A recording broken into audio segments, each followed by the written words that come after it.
On a crisp spring morning more than half a century ago, a young man sat strapped inside a tiny steel capsule, barely large enough to contain his small frame. Outside, the infinite cosmos stretched endlessly, while below, Earth glowed like a shimmering blue gem suspended in darkness. That man was Yuri Gagarin, the first human ever to break free from gravity's chains and step into the realm of the stars.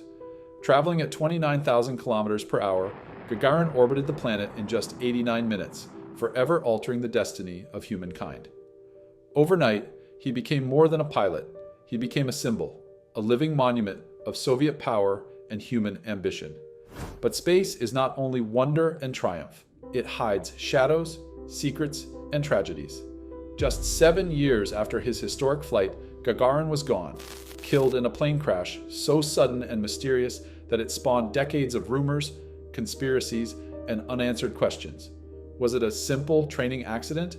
A cover-up by Soviet authorities? An assassination masked as misfortune? Or something even stranger, reaching beyond Earth itself? The story of the first man in space and his mysterious death is not only a tale of glory and loss, it is a haunting reminder of how fragile we remain when confronting the vast, indifferent universe. To understand the enigma of Yuri Gagarin's fate, we must first journey back to the dawn of the space age, a time when the sky itself became the newest front line of human rivalry. In October 1957, the Soviet Union launched a polished metal sphere into the heavens. It was called Sputnik 1. On its surface, it was nothing more than a tiny satellite endlessly circling Earth and whispering radio pulses into the void. But to the world below, it was a thunderbolt. For the first time, humanity had placed an object beyond the grasp of gravity, and it was the Soviets who had done it. This moment was more than scientific triumph. It was a revelation of power. Children in America gazed upward with fear. Politicians in Washington whispered of Soviet missiles that might one day arc across continents. Out of that fear came action. The creation of NASA, the race for the moon, the desperate need to reclaim pride in the heavens. Yet the Soviets pressed their advantage. Only 4 years later, on April 12, 1961, a young man named Yuri Gagarin climbed into a vessel not much larger than a cannonball. With a smile as luminous as his courage, he was hurled into orbit aboard Vostok 1. For 89 minutes, he circled the Earth at unimaginable speed. His words, calm and spare, "Flight is proceeding normally. I am well," echoed across a planet that realized, in that instant, it had changed forever. The Soviet Union celebrated as though the cosmos itself had been conquered. Streets were renamed, statues were raised. A farm boy had become a god among men. Meanwhile, across the ocean, the United States reeled. The humiliation was bitter, and from that humiliation rose John F. Kennedy's bold vow: America would set foot on the moon before the decade was out. It was in this fevered atmosphere, where rockets carried not only men, but the weight of entire ideologies, that Yuri Gagarin soared into immortality. Yet, as with all men who rise too high, too fast, the seeds of tragedy were already being sown. Before Yuri Gagarin became the face of a new cosmic era, he was simply a boy from a modest Russian village.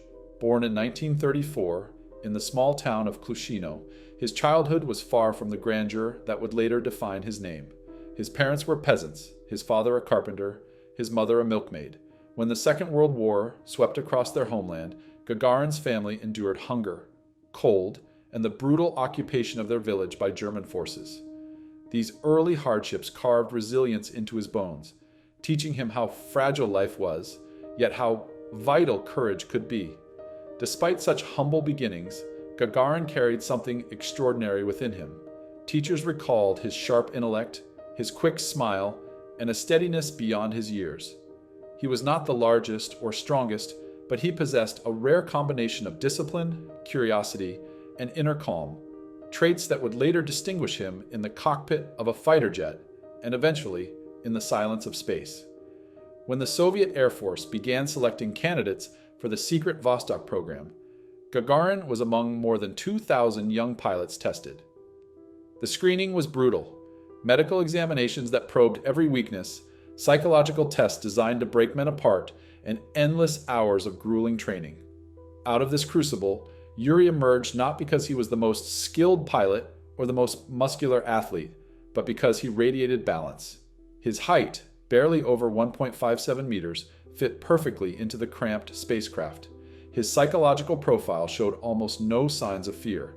Most of all, he possessed a warmth, a charisma, that convinced his superiors he would embody the Soviet dream to the world.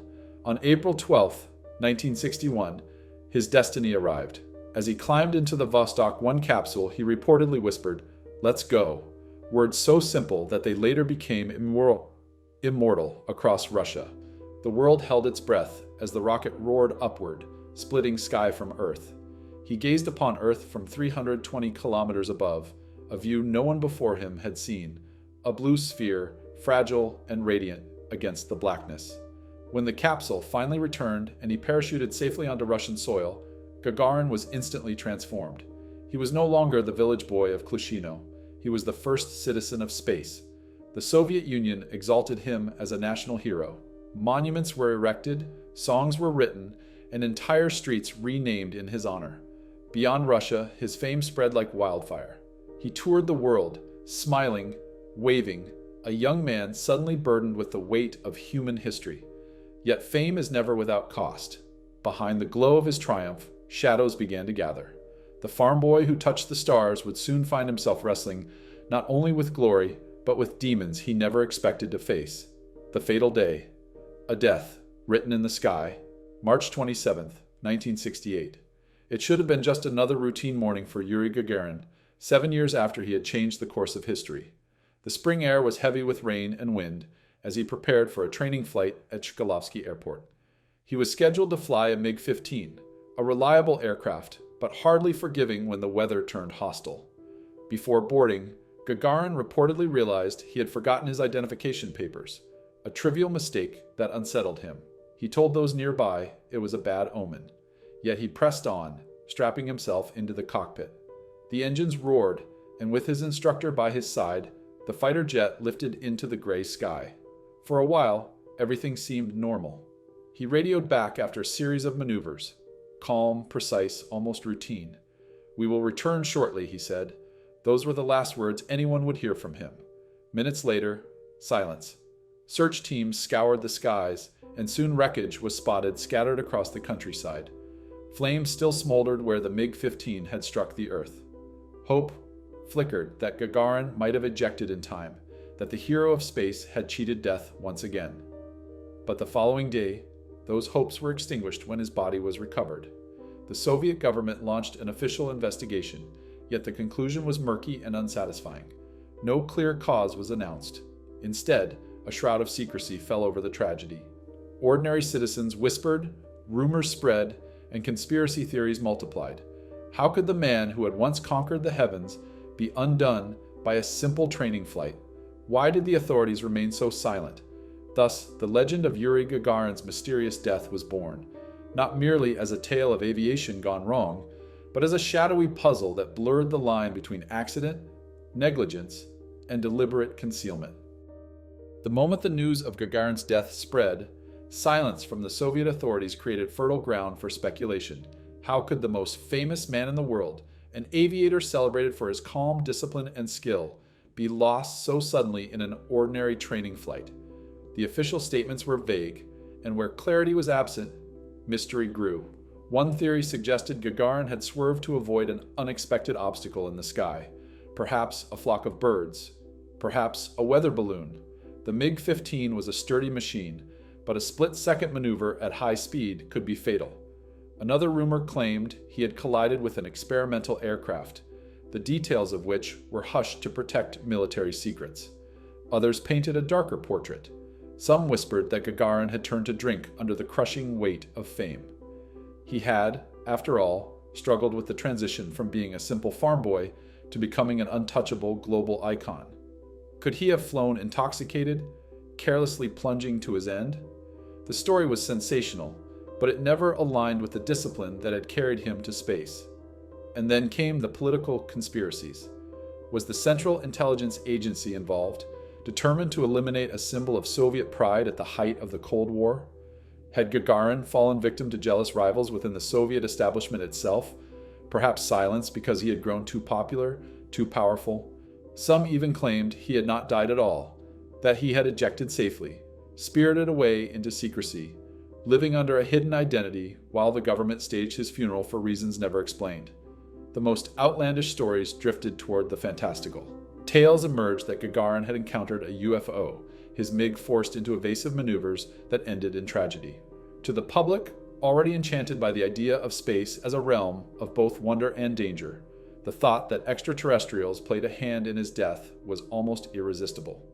For decades, these theories swirled like cosmic dust around the memory of the man who once circled Earth.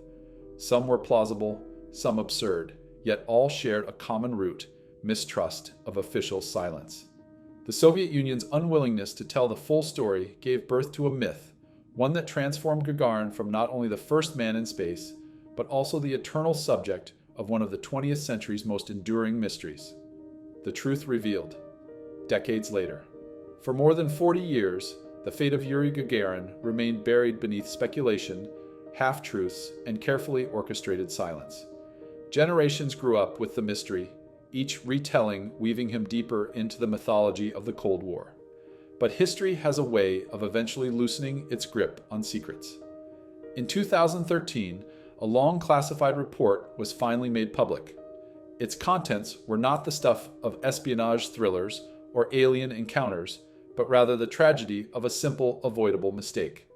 According to the findings, another aircraft, a Sukhoi Su-15 interceptor, had entered the same airspace where Gagarin was flying his MiG-15. The larger, faster jet passed dangerously close. To avoid collision, Gagarin was forced into a sudden evasive maneuver. At the extreme speed and low altitude he was flying, that maneuver proved fatal. Within moments, the MiG spiraled out of control and slammed into the ground. The revelation was painful in its ordinariness. No assassins, no hidden plots, no extraterrestrial craft, only human error, compounded by the Soviet system's reluctance to admit flaws. Air traffic control had failed to manage the skies properly, and the result was the loss of a national hero. Why then had this truth been hidden for so long? The answer lay in politics and pride.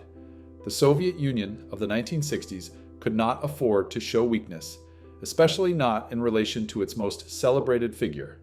To admit that negligence had killed Gagarin would have been to tarnish the very symbol of Soviet triumph. And so the story was buried, locked away in archives, while the people were left to invent their own explanations. When the real cause was finally disclosed, it closed one chapter of speculation, but it opened another kind of reflection. Was the truth less powerful than the myth? Did the decades of mystery serve, in some strange way, to elevate Gagarin into something more than mortal? For many, the answer was yes. The man who first touched the stars had also become the man whose death was cloaked in cosmic uncertainty. Even when the facts emerged, the legend remained untouchable. Sergey Korolev, the hidden architect behind Gagarin's flight. Behind every hero stands a figure history often forgets. For Yuri Gagarin, that figure was Sergey Pavlovich Korolev, the mastermind of the Soviet space program, and the man who, more than anyone else, made Gagarin's flight possible. Without Korolev, the triumph of Vostok one would never have left the launch pad. Korolev's path was as dramatic as any cosmonaut's. In the 1930s, he was a brilliant engineer, already dreaming of rockets, while others were barely beginning to grasp the idea of powered flight. But genius alone did not protect him from Joseph Stalin's paranoia.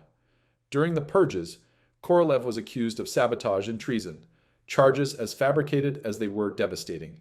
He was sent to the Gulag, enduring years of brutal labor and near starvation. The harsh treatment broke his health, leaving wounds that would never fully heal. Yet even in exile, his brilliance could not be ignored. As World War II raged and German rockets battered London, Soviet leaders realized they needed their own rocket expertise. Korolev was pulled from prison and put back to work, this time under military watch.